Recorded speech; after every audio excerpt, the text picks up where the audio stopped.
Greetings, I'm James, a 32-year-old. My mother-in-law, for some reason, didn't like me for a long time. One might think it was because I was taking her beloved daughter away, but she doesn't treat her other kids' partners like that. I always felt she had a personal issue with me, which hasn't been properly confirmed to this day. I'm glad that, at least, I found a way to deal with her annoying behavior. Let me tell you the story from the start. Sarah, my mother-in-law, and I clashed all the time, like oil and water or fire and ice. She was really good at bothering me with her indirect comments and disapproving looks, whether it was about my job or my cooking. Once, we argued about a rug. Yes, a simple rug. Here's how it happened.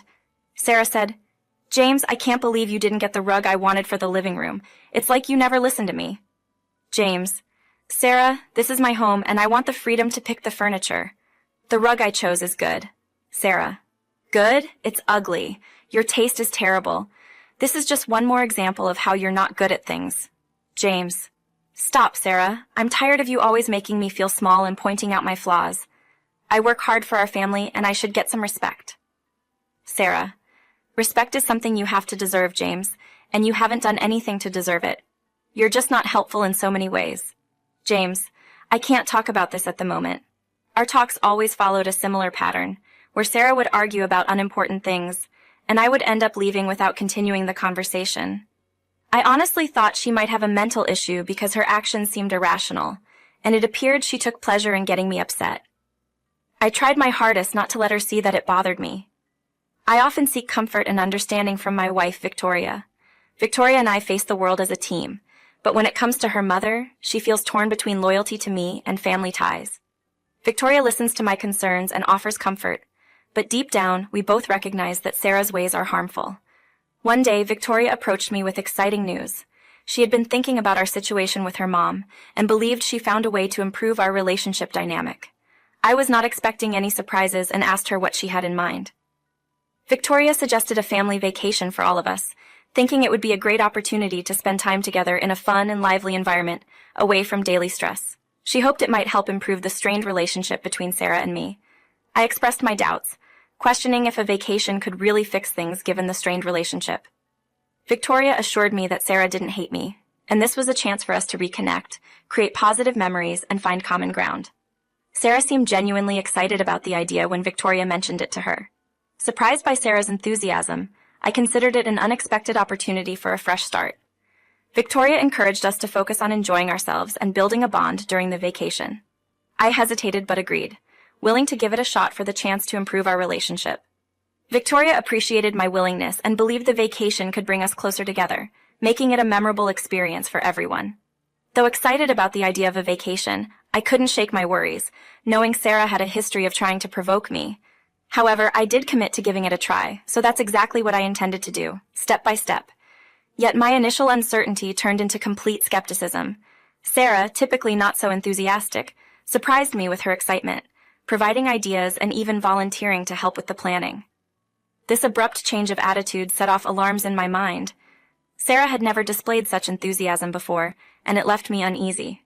I couldn't shake the sense that something questionable was happening. Despite this, I held on to my suspicions. Frankly, I felt remorseful for harboring these doubts. I didn't want to introduce negativity to our trip or distress Victoria by being distrustful, so I kept it to myself. Yet whether you label it intuition or sheer luck, I eventually unraveled the truth, validating my suspicions. But let's not jump the gun. In the midst of uncertainty, Victoria and I readied ourselves for the journey, hoping the new surroundings would bring the calm we sought. 2 weeks flew by, and our trip loomed closer. We packed our bags, checked our passports twice, and eagerly looked forward to the upcoming adventure. Notably, concerning the passports, a nagging feeling warned me of impending trouble. Later that night, Sarah called when Victoria was absent, prompting me to pick up the phone on her behalf. "Hey dear, please place your passports on the table tomorrow." "Oh hey, Victoria's temporarily away. What's going on?" "James, I was hoping to see Victoria. Anyway, I just want to remind both of you to leave your passports on the table to avoid forgetting them." "Why? The trip is still 4 days away at least. Leaving them on the table this early might cause issues. I believe it's better to keep the passports in our bags for now." Victoria stepped into the room, feeling a bit of unease in the air. "Hey James, what's happening? Your mom gave me a ring and I figured I'd pick up. Sarah was telling us to remember the passports, but maybe it's better to keep them in our bags. Leaving them on the table might not be the smartest move. We could accidentally bump into them or end up forgetting them. Sure, James, that sounds like a better idea.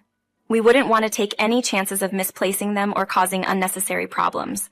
Sarah, visibly frustrated with our responses, eventually expressed, "Okay, get the passports, especially yours, James. You're forgetful. I'm sure you'll forget it unless it's right in front of you." Confused, I inquired, "Why do you specifically need my passport, and why would you say that?" Sarah replied, "Because you're always absent-minded and careless. I can't rely on you to remember important things, so it's better if you just leave them out." I defended myself. "Sarah, that's not fair. I've been responsible and capable of looking after my belongings." "All right, let's pause for a moment. We all want the trip to be smooth, and we don't want any unnecessary arguments. Mom, we value your concern, but I'm on the same page as James about keeping the passports in our bags for now." "If you don't have your passports ready tomorrow, then count me out of this trip," Sarah warned. Victoria and I exchanged puzzled looks. Why would she make such a needless threat? I was done with the conversation and didn't want to encourage Sarah by pushing her to comply. Victoria, being the more agreeable one, decided to do just that. The call concluded with Victoria agreeing to lay out the passports as instructed, and I felt disappointed that Victoria gave in so easily. "You see, the reason she often gets upset about trivial matters is because she believes you'll consistently support her," I explained to Victoria. "I disagree. I don't always support her. I just aim to steer clear of unnecessary conflicts. You understand her temperament." "However, Victoria, it feels like she's exerting control over everything. She manipulates situations and anticipates us to conform to her desires. We shouldn't allow her to control our lives continuously. It's not easy." "James, dealing with my mom is really hard for me. She's always been like this, and I've figured out how to handle her emotional moments. It's simpler to go along with her instead of disagreeing." "I get it, Victoria. I'm sorry for what you're going through, but there has to be a moment when we say, 'That's it.' We can't keep giving up our joy just to please her. I simply want to enjoy this vacation, James, without any conflicts spoiling it. Let's go with her suggestion for now and remain optimistic. We can address any outcomes later." "Sure, Victoria. If that's what you prefer, I'll go along. Just keep in mind that we can't keep supporting her actions indefinitely." Victoria and I discussed this issue back and forth. It was challenging to acknowledge that my tense connection with my mother-in-law was genuinely impacting my relationship with Victoria at that moment. Constantly arguing about her instead of typical marital issues like finances or chores was disheartening. The argument dragged on late into the night. "Victoria, maybe we should consider canceling the trip. It seems like Sarah doesn't want us to have a good time." With the trip just 3 days away and having planned it for a long time, I was determined not to let her spoil it for us. We're going on that vacation, and we're going to make the most of it. Both of us recognized the challenging situation we were in. Despite my reluctance, I agreed to accommodate Sarah's demands for the sake of a peaceful vacation. Deep inside, I knew it wasn't a lasting fix, but I was optimistic the journey would give us a chance to reconnect and gather strength together, as initially planned. The next day at work, I tried to concentrate on my tasks and set aside the tension caused by Sarah's constant presence. Everything went well until I got a FaceTime request from her. I hesitated but decided to see what she wanted. As I picked up the call, my heart raced when I saw Sarah's face contorted into a sinister expression I had never seen before. It gave me a shiver, and I prepared myself for whatever was about to happen. "Well, if it isn't James, I'm actually surprised that you answered my call." "Honestly, I feel the same way. Is there something on your mind, Sarah?" "Oh, not much. I just wanted to share some thoughts with you." "Go ahead, I'm all ears. I really don't like you, James. It's something I've always felt. I think you're not a good person, and I can't stand seeing you succeed." "Sarah, this isn't new information, but I'd like to understand why you feel that way. What did I do to upset you? It hurts to see you happy with her.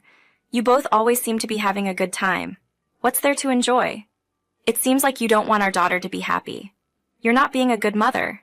"Me, pathetic? I'm just trying to look out for our daughter. You make her believe the world has no problems. She's too cheerful and innocent. You're turning her into someone ignorant and clueless, just like you." "Sarah, what you're saying doesn't really make sense. It seems like you've always tried to bring me down with the way you talk to me. It's quite clear that you have a strong interest in me." Sarah's expression shifted from hostility to embarrassment. It was as if I surprised her with something she didn't expect me to mention, causing her to blush at my words. "Hold on, are you actually infatuated with me? Well, I'm not sure what you're getting at. What exactly are you trying to express?" "Oh wow, Sarah, do you have romantic feelings for me?" "What? Are you serious? That's absurd. Why would I feel that way about you of all people? That's just nonsense. I don't even think about you. Well, why are you so fixated on bringing me down? It feels like you're acting like a schoolgirl with a crush. You know how it goes. When someone liked you back then, they treated you poorly. This situation gives off the same vibes. If I'm wrong, let me know, because I just can't figure out why you dislike me so much. To be honest, Sarah, it's pretty disturbing that you have romantic feelings for your sister-in-law. But what I wanted to express before you interrupted me is that I don't have any romantic feelings for you, so just let it be. Then why is it so hard for you to accept the idea of Victoria and me being together? What's the issue with us being happy? Please stay silent and avoid talking. I came here for a reason, and despite your strange accusations, I will continue with added confidence. While Sarah spoke, I saw her showing a passport to the camera.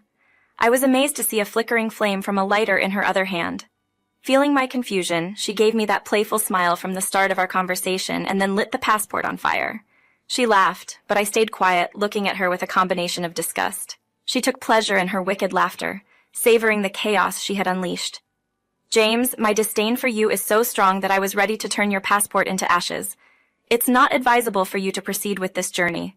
Think about parting ways with my daughter and seeking someone more suitable, someone superior to you. I haven't expressed a simple dislike for you. I'm definitely not fixated on you. You're simply misguided. All right, fine. Why aren't you angry at this moment? Did you not witness my recent actions? I incinerated your passport, you foolish person. Yes, I noticed what you did, but there's a mistake. The document you burned wasn't my passport. With surprise in her voice, I took out my passport from my laptop bag to prove that I still had it. Look, my passport is safe and sound. Interestingly, when you accuse people of forgetfulness, they tend to be more careful. I always carry my passport because I had a feeling something might happen. Remember, I advised you to keep your passports out, which is why I'm at your place. I regret not falling for your revenge plan, Sarah. What were you thinking? Why would you even consider such an action? If it wasn't mine, then whose passport did I see burning? Sarah's is here. Yours should have been here. It's funny you brought that up because, if you recall, you left your passport here 3 weeks ago when you came back from Las Vegas. I thought you had it with you the whole time. It made me smile to see Sarah's face go from being made to surprised, and then feeling awkward as she slowly figured out the passport she destroyed was hers. You're the one who got me into this, dear, she declared. I didn't force you to do anything. You're the person who said to take the passports out. I took out all 4 and placed them on the table in the entrance area as you requested. However, I had a feeling you might be planning something, so I held on to mine. To be honest, you should take responsibility for this. Why didn't you verify the names on the passports? I actually did. I checked the first passport, which belonged to Victoria. After that, I assumed the second one was yours, so I didn't feel the need to check it. I completely forgot that I had left my own passport at your place. Sarah grumbled about how unfair everything seemed. But just like in those movies, she turned out to be another villain with a flawed plan that went wrong. It was like she set herself up for trouble, as the fancy folks say. I found it amusing as she kept on crying and shouting. See, Sarah, you underestimated me. I won't let you mess up my life or my relationship with Victoria. Your reign of terror stops here. Do you think you've triumphed? This is far from the end, James. I'll find a way to break you 6 apart. Well, good luck with that. It looks like you're too busy creating your wicked scheme. My spouse and I are all set for a break we really need, and we're super thrilled about it. We aim to make the most of our time. However, there's someone who seems unhappy about it, wondering why we're allowed to have a good time and saying it's not right. Despite the negativity, I find it amusing how my wife is confused and frustrated. Eventually, I decide to stop the unnecessary drama by ending the car ride early. I feel satisfied with how things turned out because it was her own actions that caused her problems. Even after the call ends, she remains angry with herself for her mistakes. In search of proof to back up what I'm saying, I go to the security guard at my workplace and ask for video evidence from my office. Even though it goes against the company rules, he eventually gives it to me once he realizes how crucial the situation is. Now armed with evidence of Sarah's dishonesty, I tell my wife everything, and she gets really angry. Amidst the surprising discovery, I must note that I had previously cautioned her about her mom's unpredictable actions. Despite being upset, my wife is amazed to find out that her mom may have had a bit of a crush on me. This revelation clarifies why she has been unfriendly towards me and tried to spoil our trip by burning my passport. Both my wife and I share a bitter chuckle at the ridiculousness of the situation. My wife gives her mom a call, venting her frustration with vivid words and scolding her for the foolish behavior. Sarah tried to deny everything, making Victoria even angrier. Victoria revealed the video I got from work. Once again, Sarah was too surprised and embarrassed to respond clearly, showing she was caught in a lie. They argued back and forth, with Sarah trying to trick and Victoria scolding her for each inconsistency. The call with her mother ended on a sour note, and Victoria promised not to talk to her anymore.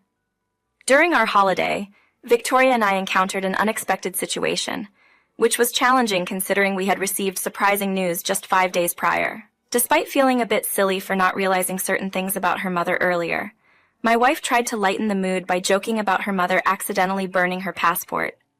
While the vacation wasn't flawless, it still had its enjoyable moments. I kept my distance from Sarah due to her peculiar attitude towards me, and Victoria stayed true to her word by not answering any calls, texts, or emails from her mother.